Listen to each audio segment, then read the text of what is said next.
Hello and welcome to Breaking the Habit with today's host, Chris and Gail. Today we'll be looking into vape pens. Within this episode, we will be meeting people who either have experience or knowledge of what are in these vape pens and give you a little info of what they are. How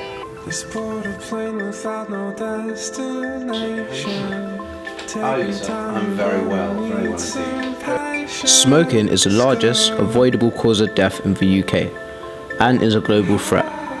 In the UK, 10 million people are current smokers. Smoking currently accounts up to 100,000 deaths in the UK each year. But what is there to help tackle the addiction? I think that e-cigarettes definitely help people smoke a lot less because they break the habit.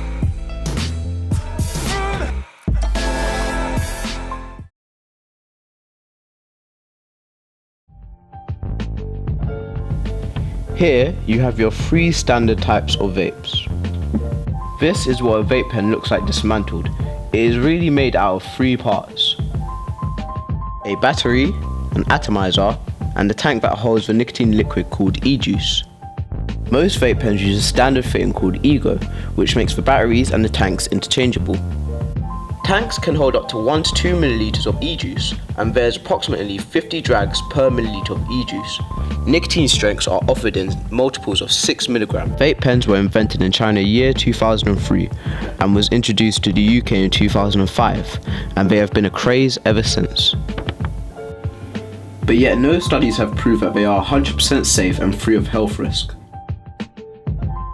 I had got into contact with Sarita Kumar, an ex-employee who has worked with e-cigs and vape pens.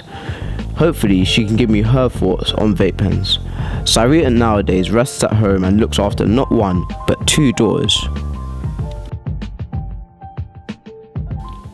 How do you feel about reports saying that e-cigs and vape pens is yet again normalising smoking? I think it's not normalising it. I think this is the future. I think the fact that we're moving away, the next generation are moving away from actually having a cigarette. These e-cigarettes, I think, are much healthier, and I think it's just forward thinking. But the chemicals in these vape inhalers still increase the user's chance of getting cancer. What are your views on that? Well, I think probably a lot less, because there's lots of toxins in a cigarette. You're not taking in all the poisons that you do, so it has to be better. I think it reduces the chances of getting cancer, and especially all the other things that are associated to actually smoking the poisons in a cigarette. Do you believe that e-cigarettes intend to help people smoke less or smoke more?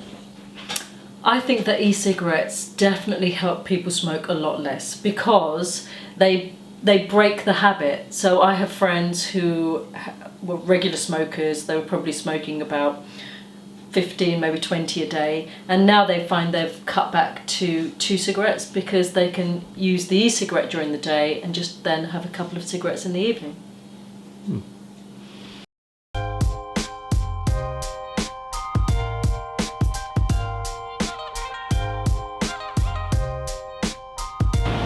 So I came to the streets of Banner today to find out what people actually know about vape pens, whether they think they're harmful or whether they think they're helpful towards people. Let's see what I found out. I think they're harmful. Really? How comes? I think in the same way that smoking is harmful of real cigarettes, I think it has the same impact on your body and your health. So you think that it helps people smoke like more, reduces the fact of smoking? I think it makes people think that they're not damaging themselves, but actually they still are.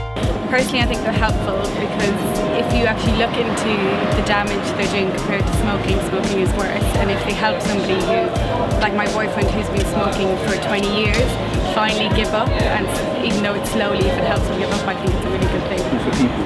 Do you want an honest answer? Yes. I couldn't say because I know absolutely nothing. I know obviously cigarettes are harmful because they contain cancer, but I don't know anything about them other than the fact that I occasionally see people in indoors and stuff, so I wouldn't really know.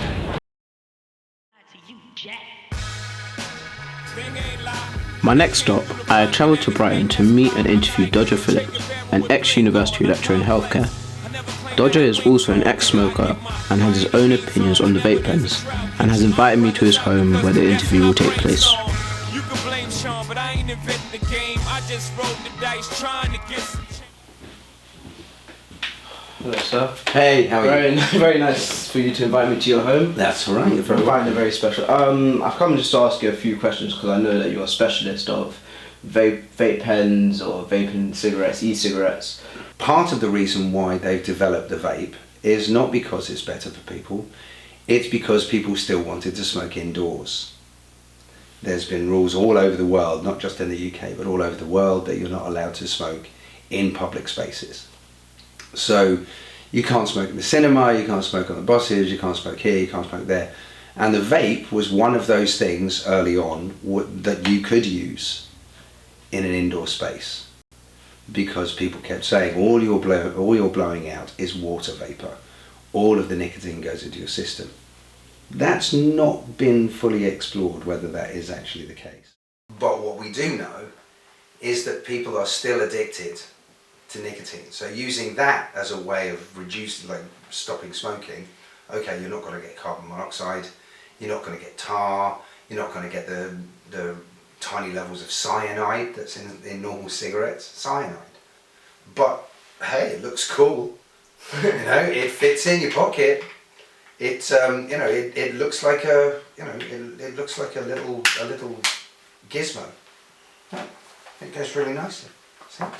I can look cool. I can be addicted to nicotine.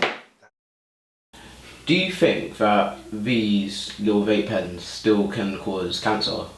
At the moment, the evidence hasn't been explored. There are people. The only way that you can test whether something gives you cancer or nothing gives you cancer. Your body develops cancer. E-cigarettes have been around for 4 or 5 years. So over a 4 or 5 year period, we simply do not have the longitudinal test to see whether they are negative or positive. I mean, they're unlikely to be positive. It's not going to be good for you to use an e-cigarette because you're addicted to nicotine. That's not a bad thing to be. It's not a good thing to be addicted to anything. Other than vape pens, what would you say in your opinion is another better way to quit smoking? The best way to quit smoking is to put another habit in its place, something that would be good for you. Less harmful? Or indeed positively good for you. After the interview, I set course back to London. It was interesting to find out what people think or know about these vape pens, and interesting points and views from both Syria and Dodger.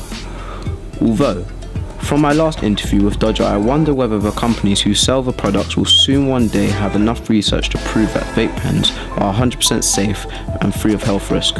Until then, I hope you have enjoyed this documentary. This has been your host, Chris Angel, and hoping for one day we can stick to breaking the habit.